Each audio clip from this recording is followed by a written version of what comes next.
Buenos días, niños. Hola, Miss. Me alegra que se encuentren bien. Así que vamos a empezar esta nueva semana con un nuevo tema del curso de Historia. Ahora te preguntarás seguro, Miss, ¿qué es lo que está llevando? Mira, la banda que llevo representa la banda presidencial. Yo sé que en el Perú nunca hubo una presidenta, ¿verdad? Pero ya seguro en algún momento se dará el caso de que tengamos una presidenta mujer. Ahora, esta banda es importantísima porque representa al más alto jefe de la nación. ¿Y cuándo nace esto? ¿Cuándo se va a originar? Esto lo vamos a ver cuando nace la República en el Perú. Entonces, nuestro tema de hoy trata acerca de el inicio de la República Peruana. Muy bien, chicos, entonces vamos a empezar nuestro tema ahora mismo. Muy bien, chicos, entonces vamos a iniciar con nuestra clase de inicios de la República. Yo sé que tú conoces el mapa del Perú perfectamente. Tenemos acá nuestras regiones, ¿verdad? Pero este mapa del Perú no es igual al mapa que tuvimos a inicio de la República. Este mapa ha tenido que sufrir cambios, modificaciones, hasta establecer nuestros límites territoriales. Y como te decía, al inicio eso no fue así. Y entonces vamos a ir viendo qué fue lo que sucedió. Entonces, para poder empezar, tenemos que saber qué es una república. Una república es una forma de gobierno donde no existe un rey. ¿Te recuerdas de la idea monárquica de José de San Martín? Entonces, Sí. había un debate, ¿verdad?, entre los monárquicos y los republicanos. En este caso, ¿qué adivina quién ganó? Ganaron los republicanos. Y es por eso que la forma de gobierno que tenemos es una república, en donde nuestros gobernantes son elegidos. Por eso que cada 5 años nosotros elegimos a nuestros presidentes, ¿verdad? Sí. Muy bien. ¿Cuándo surge esta república? Surge una vez conseguido la independencia del Perú. No te olvides que el año pasado habíamos visto ya acerca de la corriente libertadora del sur y la corriente libertadora del norte, ¿verdad? Sí. En donde nuestros libertadores, a ver, acá la tenemos, José de San Martín y Simón Bolívar llegaron al Perú con el objetivo de obtener nuestra independencia, ¿verdad? Y así también sellar la independencia de sus naciones. Entonces, una vez obtenido esta independencia es que vamos a dar inicio a la república. Según Jorge Basadre, la república nace en 1822. ¿Y por qué decía eso Jorge Basadre? Jorge Basadre decía eso porque desde el momento que se estableció por primera vez el Congreso de la República, esto ya va a dar inicio a la República Peruana. Pero, sin embargo, Simón Bolívar todavía estaba en el Perú, todavía no habíamos sellado la independencia peruana. Entonces, luego que se sella la independencia peruana, se firma la capitulación de Ayacucho y Bolívar se retira. Es a partir de 1827 en el que se va a establecer formalmente la República Peruana. Entonces se empiezan a gobernar de forma independiente, sin la presencia de ningún libertador, ¿ya? Entonces, otro requisito para que sea una república, ¿qué se necesita? Se necesita tener 3 poderes independientes, 3 poderes que tengan el mismo nivel, ¿verdad? Uno no es superior al otro. Y eso permite tener controlado el poder, que no caiga una sola persona que se vuelva un tirano. Entonces, para eso es necesaria la existencia de 3 poderes. Esos 3 poderes están conformados por, el poder legislativo, el poder ejecutivo y el poder judicial. Muy bien, el poder legislativo va a estar representado por todos los parlamentarios o congresistas que lo que van a hacer es representar a todos los ciudadanos del país. Entonces, en el poder legislativo, ¿quién tenemos acá? Tenemos al Congreso de la República, ¿verdad?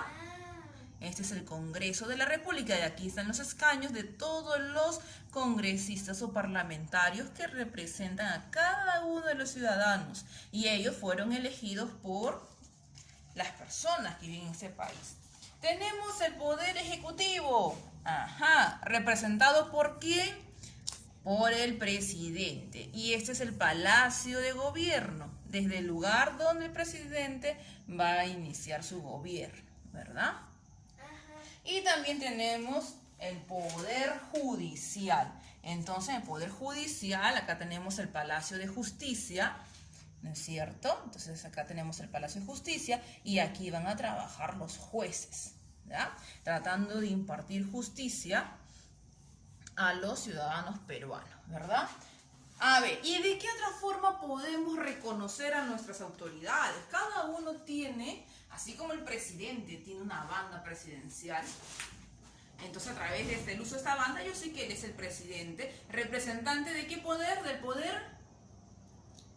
Muy bien, chicos, del poder ejecutivo. Muy bien.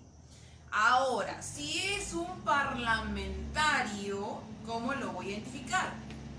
Porque ellos tienen estas medallas, ¿verdad? Estas bandas que se ponen en el cuello. Entonces, él es un congresista. ¿Y en qué poder lo ubico? ¿En el poder judicial? No, ¿verdad? No. ¿Dónde? Se da en el poder legislativo, porque ellos elaboran leyes. Y ahora, ese personaje, ¿a quién representará? Veamos la medalla. Mira, los colores son distintos. Ah, perfecto. Entonces él representa al poder judicial. Entonces ahora veamos cómo era la República en sus inicios. Entonces vamos a ver las características, pero esta vez la sociedad. ¿Cómo era la sociedad de la República en sus inicios? Entonces veamos.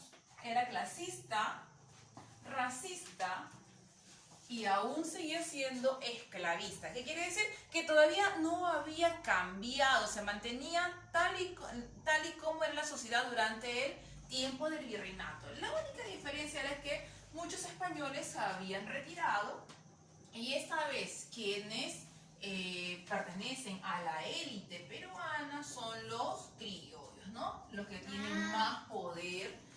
Luego de ellos vamos a ver que los mestizos, ahora muchos de ellos se vuelven ricos comerciantes. En el caso de la situación del indio y del negro no ha variado absolutamente. El indio tiene que seguir trabajando y tiene que seguir tributando. ¿Por qué? Porque al terminar la guerra de la independencia, el Perú termina con un problema económico grave, fuertísimo. Y entonces es el indio quien tiene que cubrir ese vacío económico con su tributo. Y en el caso del negro, que eran muchos de ellos esclavos, tampoco la situación había variado, ¿no?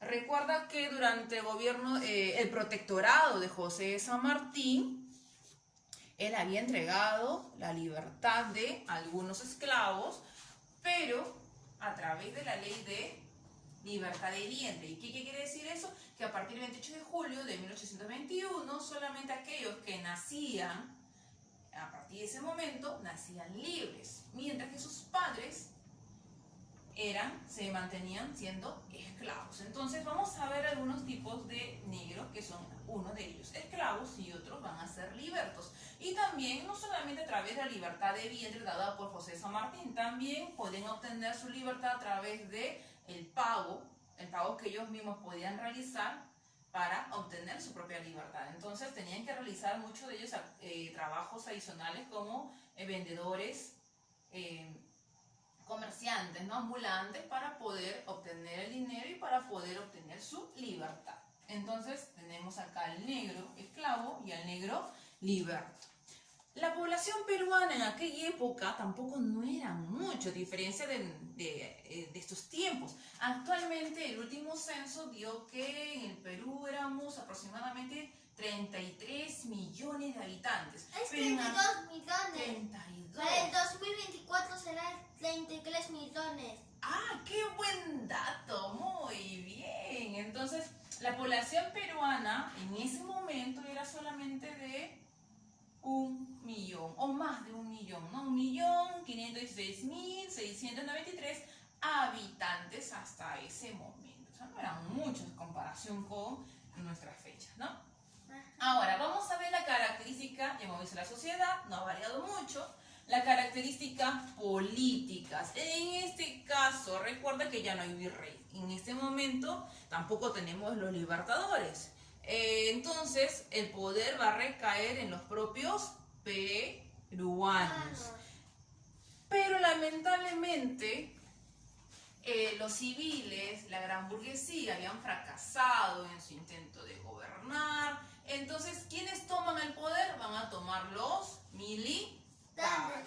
Aquí tenemos, por ejemplo, a ver, te voy a mostrar, tenemos ahí a un militar, héroe de la batalla de Ayacucho, ¿no? Ellos ganaron mucho prestigio y entonces, debido a eso, se le entrega el gobierno. ¿Por qué? Porque se dice que son militares, capaces de mantener el orden, además han sido héroes, ¿no? En esta batalla de la independencia. Entonces, en el aspecto político vamos a ver que al inicio el gobierno va a recaer en los militares, ¿ya? En características económicas, a ver, ¿cómo fue la economía en el Perú en aquellos momentos? Fue muy, dice acá, fue muy precaria, es decir, fue un momento de dificultades económicas que pasó el Perú. ¿Por qué? Debido a que la guerra de independencia había afectado el comercio, ¿ya? Muchas de las flotas pertenecían a estos españoles peninsulares y ellos se retiraron, también se llevaron muchas de sus flotas, así que el comercio se vio paralizado en ese momento. Pero sin embargo se mantenía la agricultura de exportación en la costa, que se vendía a otros países, especialmente Inglaterra, azúcar, acá vemos la caña de azúcar, no son plantaciones de caña de azúcar, y el algodón, ¿ya? Pero ¿qué pasaba con la agricultura en el interior del país? Se vio paralizada, ¿debido a qué? A que muchos de los campesinos sirvieron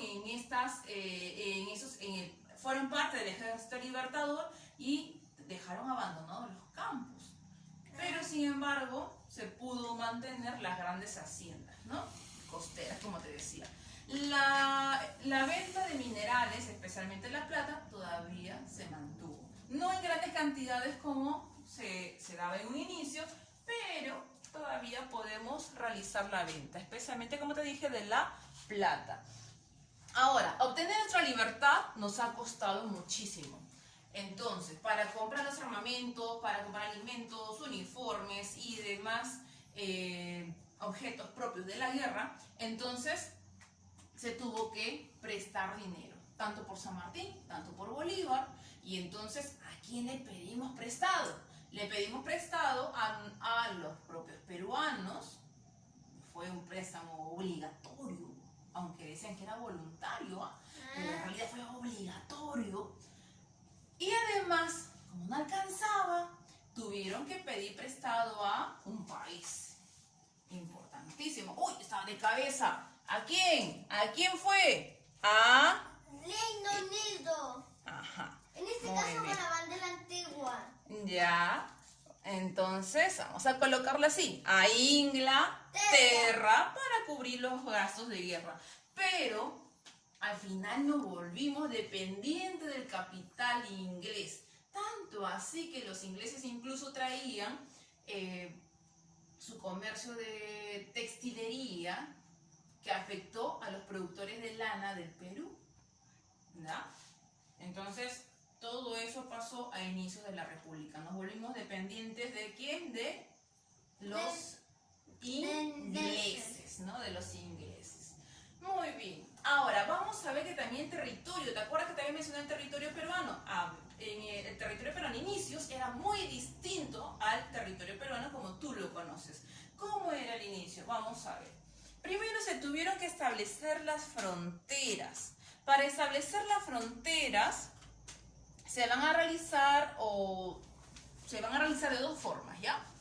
Entonces, una de ellas era respetando las delimitaciones o demarcaciones establecidas durante el virreinato hasta 1810.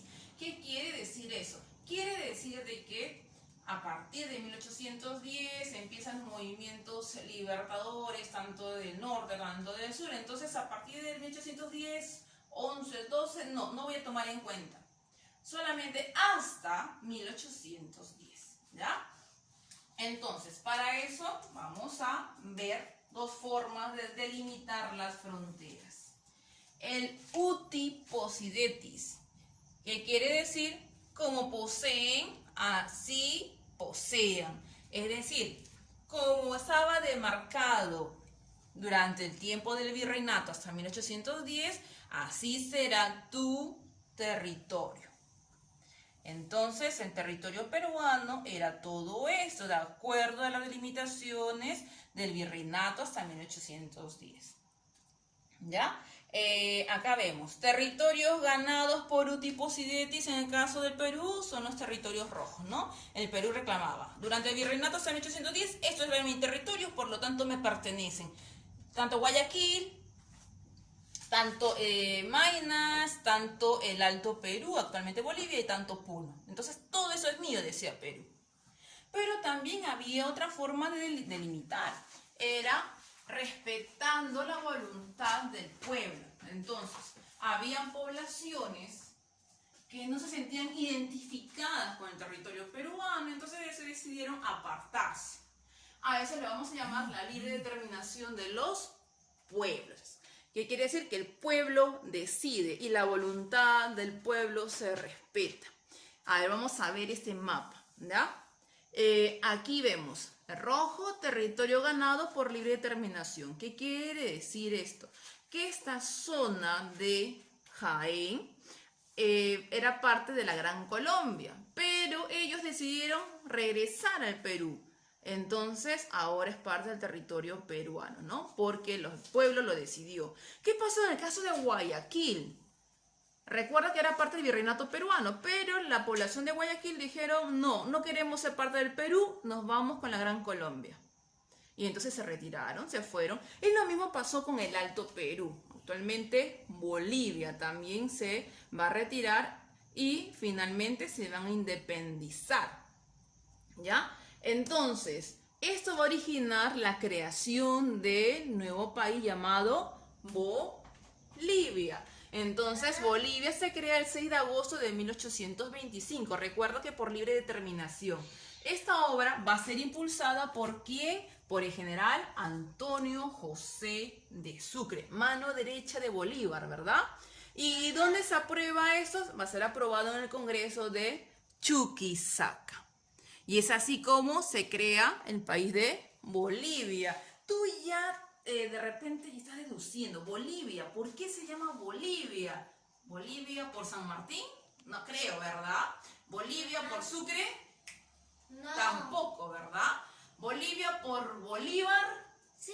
Sí, muy bien. Entonces, se crea el país de Bolivia por la libre determinación de los pueblos. ¿Y qué pasaba con Jaén? ¿Hacia dónde retornaba Jaén? Retornaba al Perú. Muy bien. Entonces tenemos, no te olvides, dos formas. El uti possidetis, así como poseía, sigue poseyendo. Y la libre determinación de los pueblos. Yo no quiero pertenecer a la Gran Colombia, quiero volver al Perú. Entonces van a respetar mi voluntad. ¿Ya? Entonces tenemos dos formas. Ahora, los límites territoriales. Muy bien, el Perú quedó así. Ahora va a establecer sus límites. Entonces, vamos a ver. Por el norte, ¿qué dice aquí? Tenemos la Gran Colombia, ¿no? ¿Quiénes conforman la Gran Colombia? A ver, vamos acá, dice. Por el norte, la Gran Colombia. Entonces, la Gran Colombia va a estar conformada por algunas naciones. Y si tú me ayudas a ver el mapa, esa es la Gran Colombia. ¿Qué naciones modernas, actuales vemos aquí? Vemos a Venezuela, Colombia y Ecuador. Colombia, exacto, y Ecuador. Pero, sin embargo, hay uno que no han visto, porque este se va a separar después de Colombia. Esto es Panamá. Entonces, si queremos saber qué países actuales conformaron la Gran Colombia, diríamos que es Colombia, Panamá, Venezuela y Ecuador. Muy bien, estas naciones conformaron la Gran Colombia. Por el este, por el este tenemos al Imperio de Brasil. O mejor dicho, Imperio de Brasil. Ahora, ¿pero por qué será imperio? Porque Brasil todavía seguía siendo parte del dominio de Portugal, ¿no? Muy bien, entonces tenemos al este el Imperio de Brasil. Por el sur, ajá, ¿quién se encontrará? Chile. Vamos a ver. No lo ves, ¿verdad? No. ¿Quién se encontrará hasta ese momento por el sur? Bolivia. Ah, Bolivia. Entonces por el sur tenemos a Bolivia, ¿no? En ese momento era el Alto Perú, prácticamente abarcaba toda esta zona y Bolivia en ese momento tenía acceso al mar. Entonces por el sur, vamos a hacer una corrección acá, tenemos a Bolivia. Ay, mira, lo tengo yo en la cabeza. Aquí es Bolivia, la nueva nación. Y por el oeste tenemos al Océano Pacífico, ¿verdad? Justamente aquí está. El Océano Pacífico por el oeste. Entonces, estos eran nuestros límites territoriales en ese momento. Ahora, como tú podrías observar el mapa de aquella época, vamos a ver nuestros departamentos. A ver, vamos a contar cuántos departamentos teníamos. La Libertad, Lima, Junín, Ayacucho, Cusco y Maynas. Muy bien. Ah, la diferencia es que Maynas no era un departamento, ¿ya? Entonces vamos a contar con 7 departamentos. ¿Cuál era? La Libertad. Tenemos el departamento de Lima, que abarcaba parte también de Ancash y parte de Ica, ¿ya? Tenemos el departamento de Junín. A ver, me voy moviendo rápido, estoy lenta acá, ¿verdad? Ajá. Tenemos el departamento de Ayacucho. Exactamente. Uy, ya puse acá. Puno, que se encuentra aquí al sur. Departamento de Cusco. El departamento de, ahora sí, Ayacucho. Y el departamento de Arequipa. Uy, mira, Arequipa era enorme. Abarcaba los departamentos de Moquegua, Tacna, en ese tiempo Arica. ¡Wow! Mira, era enorme. ¿Ya? Entonces tenemos ahí nuestros 7 departamentos, ¿no? Y como te decía, Maynas en la selva siempre estaba alejadita, como que abandonada en ese momento. Muy bien. Luego, posteriormente, va a haber un intento de cambio. El Alto Perú, o ahora Bolivia, se va a intentar unificar con Perú, ¿no? Y el poder iba a caer o iba a recaer sobre el protectorado de Santa Cruz, Andrés de Santa Cruz. Esto va a ocasionar posteriormente conflictos que ya lo veremos posteriormente. Entonces, se crea la Confederación Perú-Boliviana en 1836. Cuando se crea esta confederación, se va a producir una división del territorio en 3 estados. El estado norperuano, que es toda esta zona roja. Acá vemos el departamento de Libertad, Lima, Junín, Amazonas, ¿no? Ahora, también tenemos la creación de otro estado llamado el estado surperuano, que es toda la zona verde, ¿ya?